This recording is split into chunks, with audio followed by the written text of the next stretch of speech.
Hello everybody, I'm Merrick Davis, and today I'm going to be giving a presentation on the possible trade opportunities that we have with Portugal. For the purposes of this presentation, I will be acting as the Director of Foreign Relations for a US-based pharmaceutical company that is currently trying to make the decision on whether or not to trade with Portugal.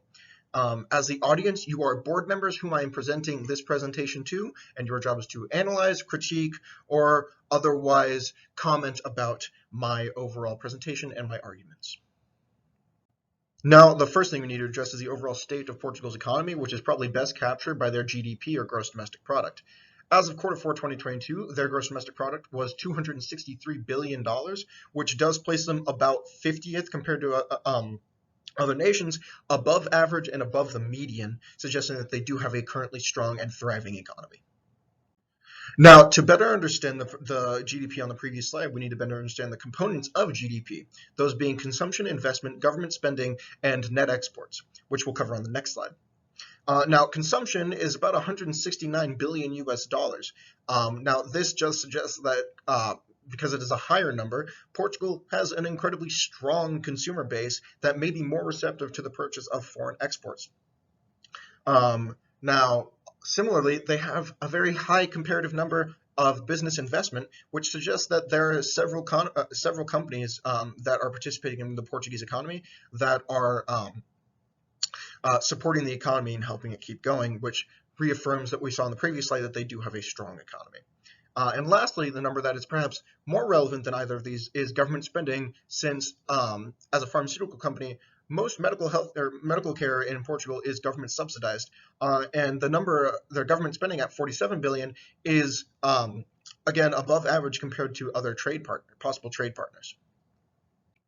Now, the next thing that we need to address is the last aspect of GDP, which is net exports. And we can see that their net exports are about negative 1.5 billion US dollars, which suggests that they do import more than they export. Now, they primarily export cars, car accessories, footwear, and refined petroleum, and they primarily export to Spain, France, Germany, the United States, and the United Kingdom. Now, it should be noted here that they already have an established trade relationship with the United States, primarily exporting some of their goods to our country. Now, for imports, they primarily import crude petroleum, cars, and packaged medicaments, which is incredibly important for us since as a pharmaceutical company, we do primarily produce packaged medicaments. And they primarily sell or import from Spain, France, Germany, Italy, and the Netherlands, which are all 5 European nations that are relatively close in proximity. Now, this slide just shows us the graphical representations of imports and exports that we saw on the previous slide, and it confirms that the pattern we saw on the previous slide, that they import more than they export, has been consistent across time. So now that we've addressed the various trade patterns of Portugal, we need to address the various theories as to why these trade patterns may be occurring. And the first of which I would like to talk about is the fact that they import crude oil and they export refined oil. And the relevant trade pattern to this may be mercantilist theory, which suggests that producers should control the inputs of their outputs, or attempt to exert as much control as they can over the inputs of their outputs. Now, Portugal is exemplifying this by exerting what control they can over crude oil by purchasing foreign supplies of crude oil. This because they can't exert other forms of control over crude oil since they have limited supply in their own land.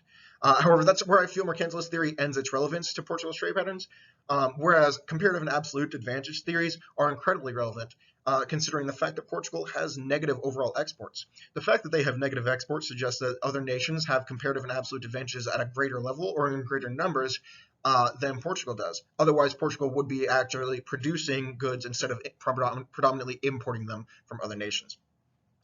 Now, as I addressed a few slides ago, Portugal does primarily trade with Spain, France, and Germany, both importing and exporting. And this can be explained by the gravity theory of economics, which suggests that nations will trade with economies that are closer to them, both in proximity and larger in terms of economic size. And this is confirmed by the fact that Spain, France, and Germany are relatively large economies, and all of them are incredibly close to Portugal, all also being members of the European Union.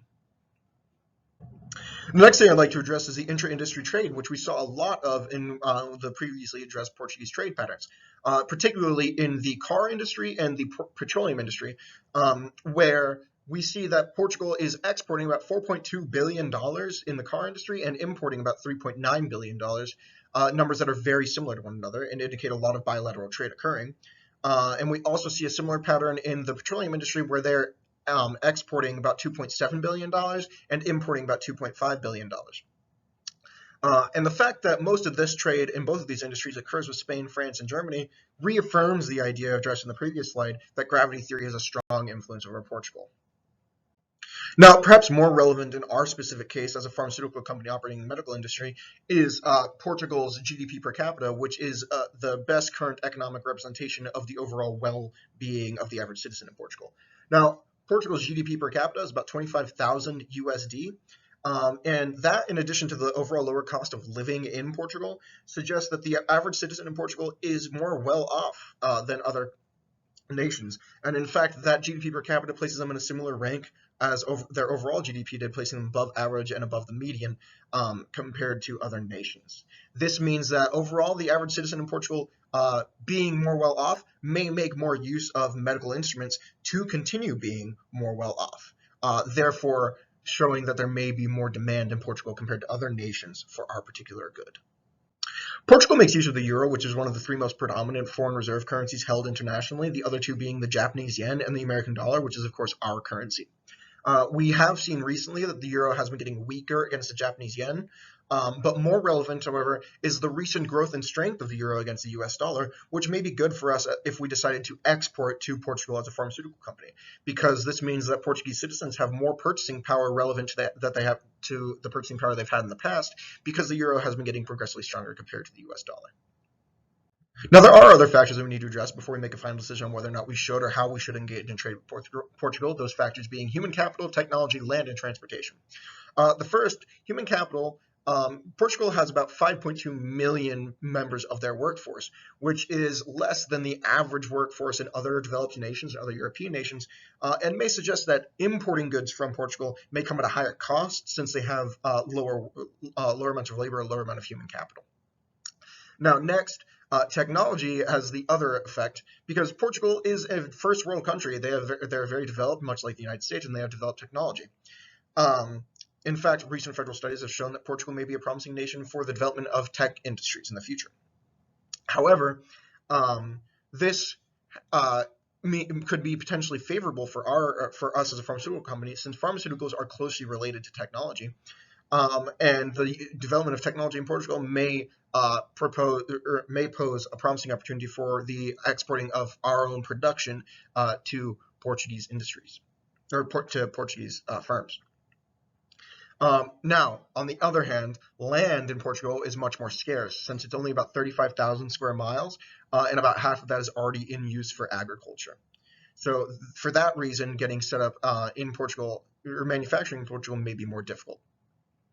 Now, lastly, transportation is where Portugal really shines because it's a coastal nation as well as a European nation and a member of the European Union. Being a member of the European Union, this means that crossing borders and transporting goods via air to Europe and then via land across the European borders is much easier than compared to other nations that are not.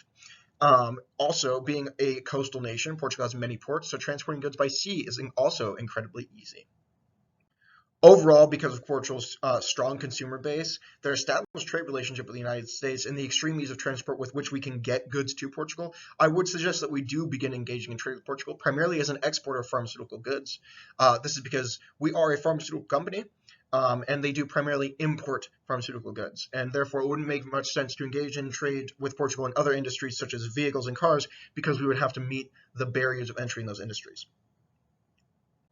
Now, these are the various sources that I used to support my analyses in the previous slides, and I would like to end this presentation by thanking you various board members for taking the time to listen to my argument for why we should begin exporting our pharmaceutical goods to Portugal.